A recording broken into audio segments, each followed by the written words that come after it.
Wanna go? Whoa. What? Wanna go? What the fuck? I read something last night as I've been digging. I've been doing a lot of digging. One thing leads to another. Have you ever noticed how when you get on the trail, one thing leads to another?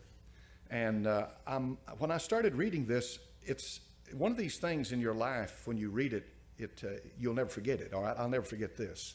I'll never forget it because of the implications involved in it.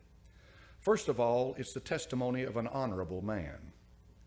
Admiral, he's an admiral. He's gone on now, but Admiral Byrd, Richard Byrd. Here's the man who flew over the North Pole and was awarded the Congressional Medal of Honor. And I read the statement attached to that, how that he risked his life and so forth. He flew over the South Pole. That's not all he did, though. After the war, he led an expedition to South America with over 4,000 troops and 8, 9, 10, 12 warships. And it was called Operation High Jump. I never heard of it. But when you find out about one thing, it leads to another thing. But let's get into it quickly because you're wondering what's going on. The man's an aviator. He's a pilot. And he leaves at 0600 hours. That's 6 o'clock in the morning for folks that, you know, if you're not familiar with the 24-hour clock. 0600 is 6 o'clock in the morning. He flies out and he headed north. He gives updates as to his flight, to turbulence that he gets in the air. He drops his altitude, raises his altitude, standard procedures of any pilot. And he does this, and he talks about how he does it, and continues to fly. He has constant radio checks with his base, so they'll know where he is. They can keep up with him. And back in those days, they didn't have GPS and all of that stuff, so they flew by what's called dead reckoning a lot of times. And pilots know exactly what I'm talking about when I'm talking about dead reckoning. He continues to talk to them until he gets down, until he comes. He's flying over the ice. He's flying over the North Pole. And what do you expect to see? Nothing but ice. That's what you expect to see. One sheet of ice after another sheet, just solid white ice, snow, the North Pole.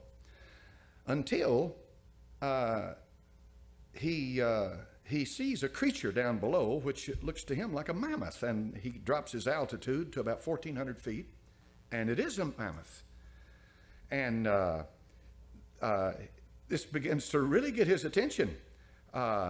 He sees a mountain range, and at 10 o'clock in the morning, so now he's been in the air for 4 hours, he says he crosses over the small mountain range, and still proceeding northward as best can be ascertained, beyond the mountain range is what appears to be a valley with a small river or stream running through the center portion. There should be no green valley below, no green valley in the Arctic, no green valley. And something is definitely wrong and abnormal here, he says. We should be over ice and snow. To the port side, port is left, starboard is right. To the port side are great forests growing on the mountain slopes. Our navigation instruments are still spinning, and the reason they're spinning is because he's approaching magnetic north. And the magnetic pole, if you ever get around the magnetic pole, you forget your magnetic compass. It's not going to work because the magnetism is so intense, and the movement is so great that it's no use to you. But in any event, he says his navigational instruments are spinning. The gyroscope is oscillating back and forth. Then he sees this beneath, and he says, at 1,400 feet, and I execute a sharp left turn to better examine the valley below. It is green with either moss or some type of tight-knit grass.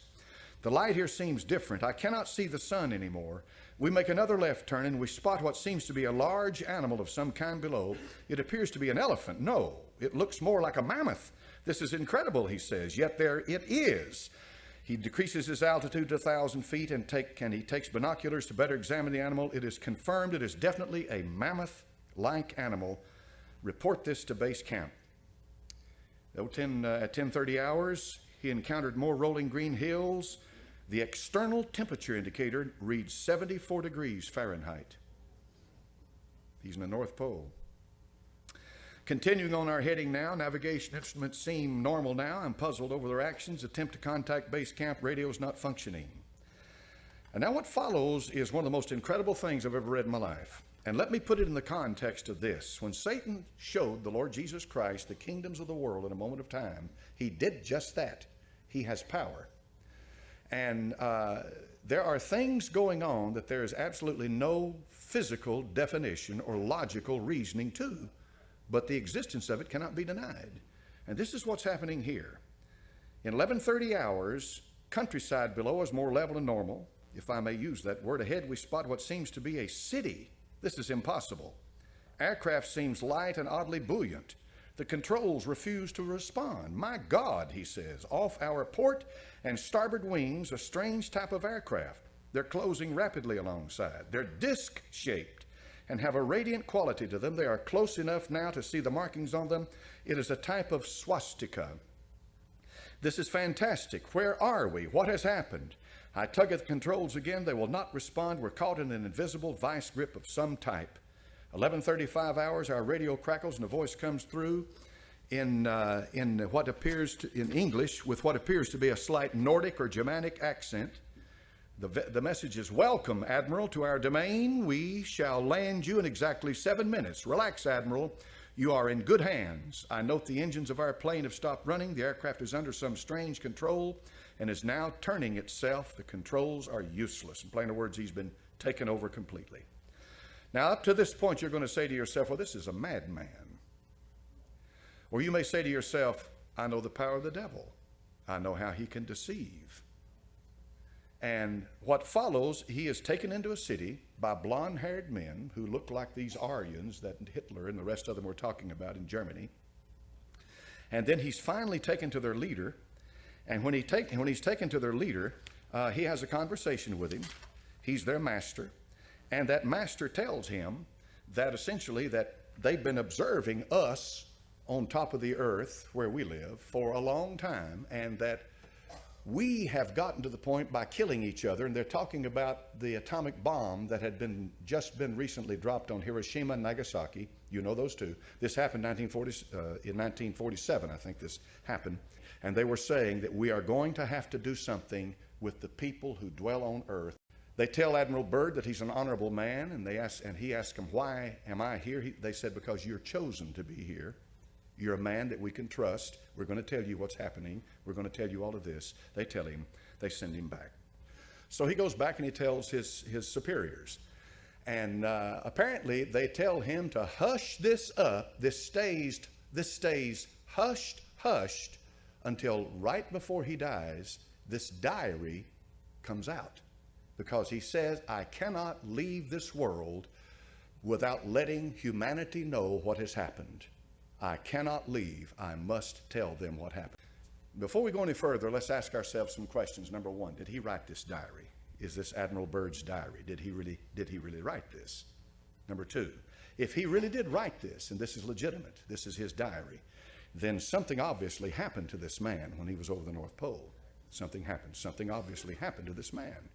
Number three, regardless of whatever happened to this man, he's convinced something happened to him, so it's incumbent upon us, what did happen to him when he was over the North Pole? All right?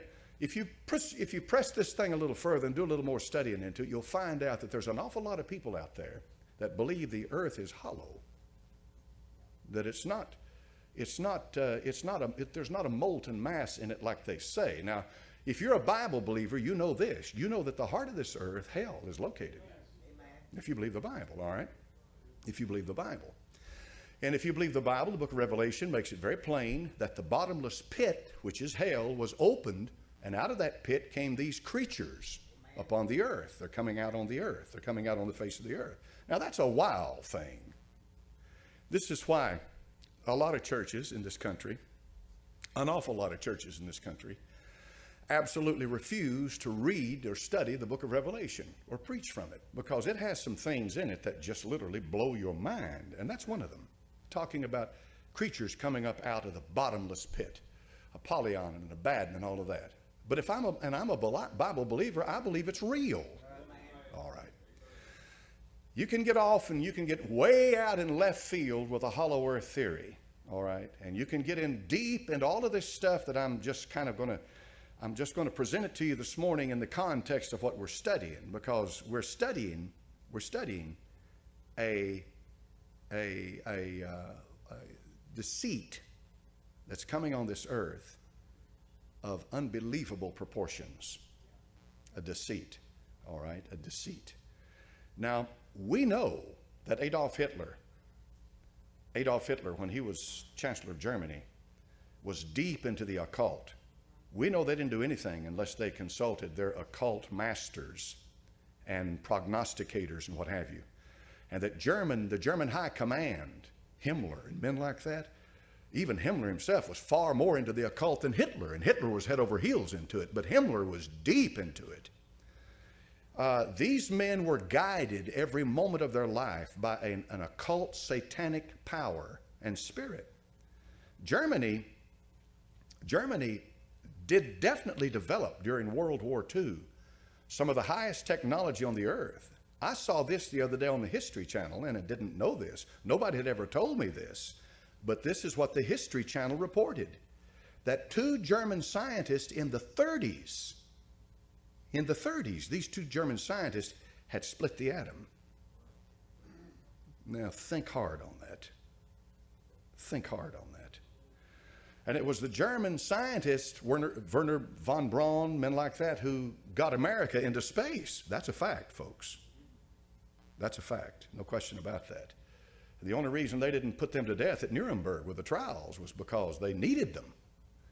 And so they needed their technology and what have you. Anyway, Germany apparently was way ahead of the rest of the world in some of this technology. Germany had a society called the Vril Society, V-R-I-L. How many's ever heard that term? Most people haven't, but a few of you have, all right? That's an occult society. But the premise of the Vril Society was this: they were able to tap into satanic power and apply it to physical things. See? They were able to tap into to occult power. They called it whatever force they called it. We know what it is. The power is either of God or the devil. But they tapped into it. And they were able to apply it to physical things. There are photographs of flying saucers the Germans made. I've seen them. But they're not flying saucers like the classic example of them. But they are flying saucers. In other words, they are propelled by a propulsion system that was unknown by most of the world at that time. But in any event, the bottom line is that the Germans had tapped into the occult world and had begun to build this system based on what they were getting from the occult world. And that system was this. They believed that in the north, that there was an entrance into a hollow earth, and that spirit beings lived there that were vastly superior to us.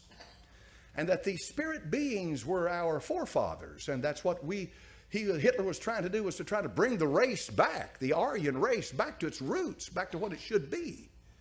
And this is why the root race theory is so important when you get into this stuff. You remember I told you about the root race?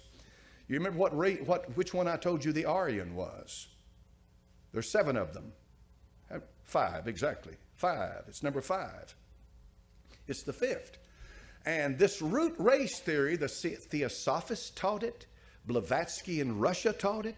All of this evolutionary, spiritual evolutionary that brings this super race, this super identity.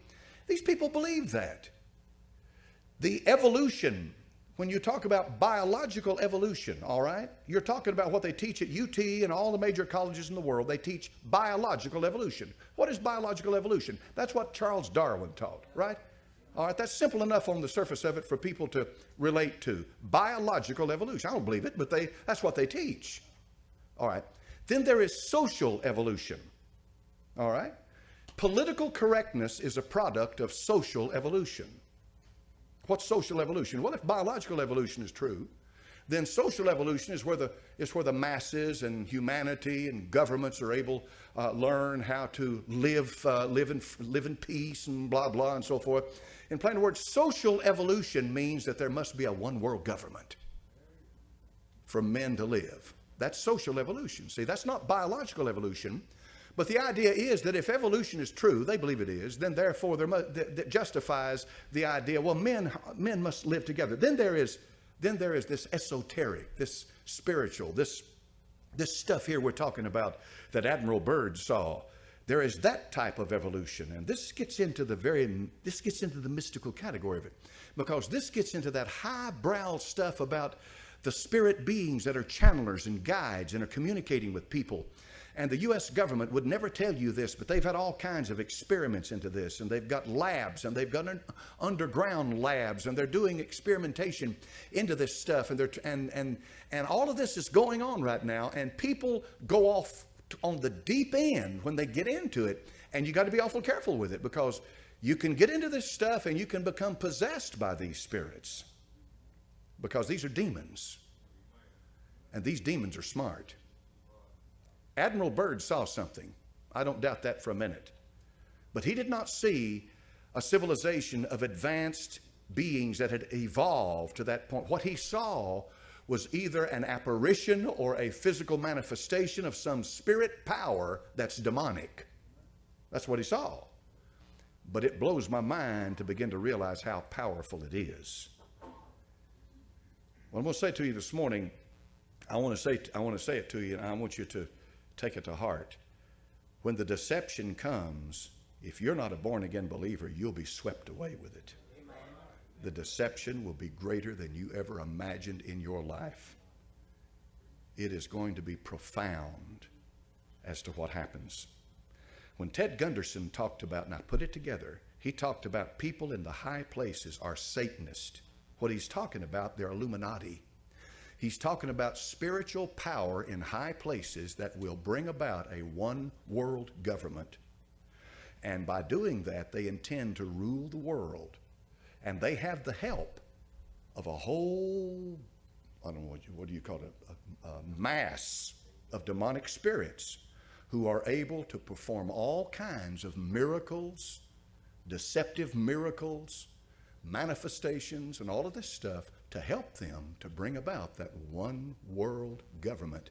And the goal is so that they can put one man up and worship him as God, the Antichrist. Now, there is a mind behind all of it. There's a mind directing it, and that mind is the devil, Lucifer. He wants worship. He wants worship. He covets worship. He does. And money's nothing to him. And the souls of men, and power's nothing to him. He's got power. He covets worship. That's why he said to the Lord Jesus Christ, you fall down and worship me, and I'll give you the kingdoms of the world. He covets it. Now when you look around yourself, and what I'm talking about, I've talked about Byrd, and I've talked about this other stuff. You got to ask yourself the question, well, how long is it going to be then? I mean, they've got all this technology. They got all this stuff going. How long is it going to be before they bring this together and they do it? They're already doing it. It's already happening. It's already happening. When you look outside, how many of you have noticed these little antennas that have a square box on top of them? That's ELF. That's an ELF antenna. You know what that's for? Ostensibly, it's for this. Send frequencies into your head, and you wonder, why is it that I'm thirsty? Or why would I like to have an ice cream? Or what? All of a sudden, this desire hits you. It's because they're feeding this stuff into your brain. Now you say, well, now that's crazy, preacher. They wouldn't do that. The government wouldn't do that. Would they?